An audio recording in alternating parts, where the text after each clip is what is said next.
Hi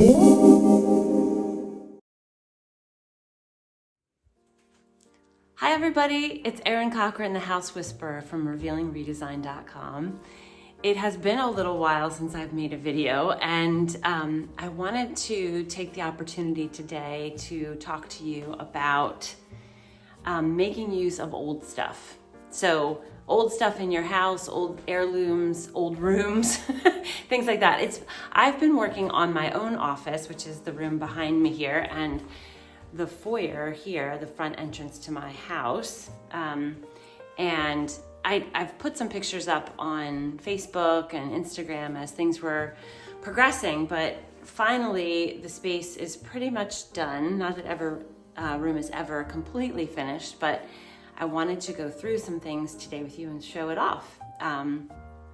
So basically in this space, this was the original living room of our house. Our house was built in, the 1700s, 1778, and this portion of our house, the front part of our house, was built in the mid-1800s, probably right after the Civil War. And so this is a Victorian section, so it has higher ceilings and things like that. And because this room, we don't have a lot of square footage, it being an older house, this room has had a lot of different identities. First it was our living room, then it became our dining room, and recently we decided to make it into my office as I needed more space as my business grew, and I needed more elbow room and a more comfortable place to work and meet with people. So making old things new again, there's a lot of examples of that in this room. So you can see behind me here, let me just give you a quick look around. So you come in the front door here behind me. I'm sorry if I make you dizzy. So this is the front of my house. And then right inside the front door is my office. In this room, I have this old secretary desk, which was my great-grandmother's. I have this corner cabinet, which was a purchase that my parents made. And this is an old sideboard that was my grandmother on my father's side, and a Victrola here that's also an antique. There's new pieces in here too, which is what make everything come together. But these were heirloom pieces, a lot of them, that I did not want to part with. So I made them work for the office that I have. And right behind me is a brand new table that my friend Amy from Amy's Upcycles made, which I just love. It's a farmhouse table, and it's a great workspace, but on the 4 days a year that we need this space to feed people, it is a quick changeover. I have some really cool stackable chairs that I use in here that are beautiful, that sort of give that farmhouse look too. They're metal, black metal, and those come out, and I clear the table of whatever work stuff might be there, and we can sit in here for Christmas dinner or for a family dinner on a Sunday night. So the versatility of this room was important to us, and it's been great. I hear a lot of clients tell me that old brown, as it's called now, which I think is funny, brown furniture, the heirlooms, that people in their family don't want them.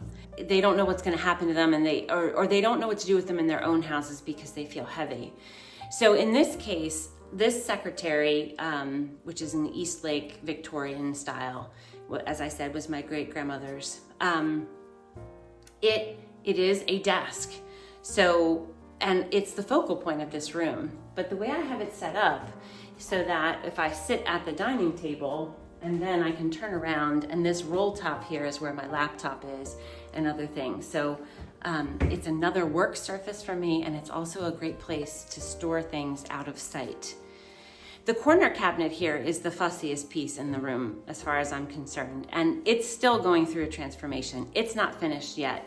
It still has some glassware in it from the dining room identity of this room, and I'm going to switch some of that out because I don't use a lot of it, and I'm going to put some other funkier modern things in there to update the look of this.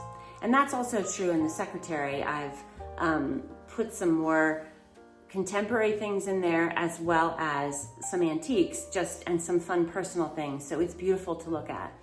You can see a whole gallery of different paintings and things that are important to me. photograph of my grandmother, who's a very important person in my life. And on this side, this old Victrola houses a lot of fabric samples and different things for my business.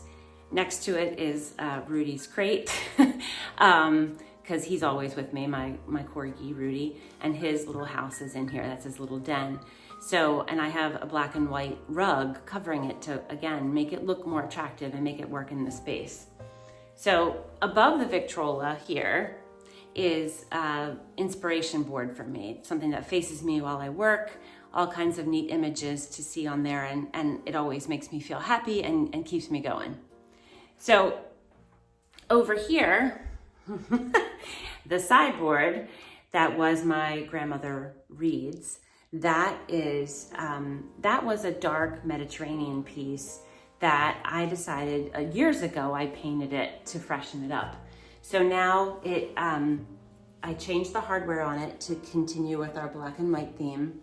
And I have modern lamps on it and a modern mirror over it. So again, the room has a lot of character and memories and beautiful things in it, but it's updated.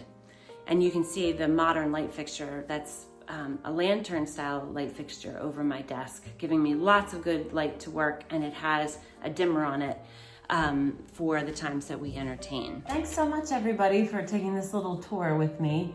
Rudy pretty much slept on the floor the whole time. He's unimpressed. You probably could hear him snoring at different points.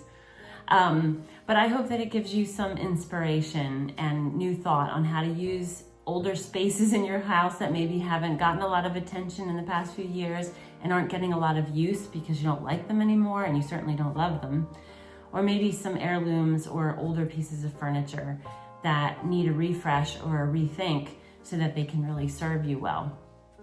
All right, thank you so much again for watching, and I will see you soon. Bye-bye.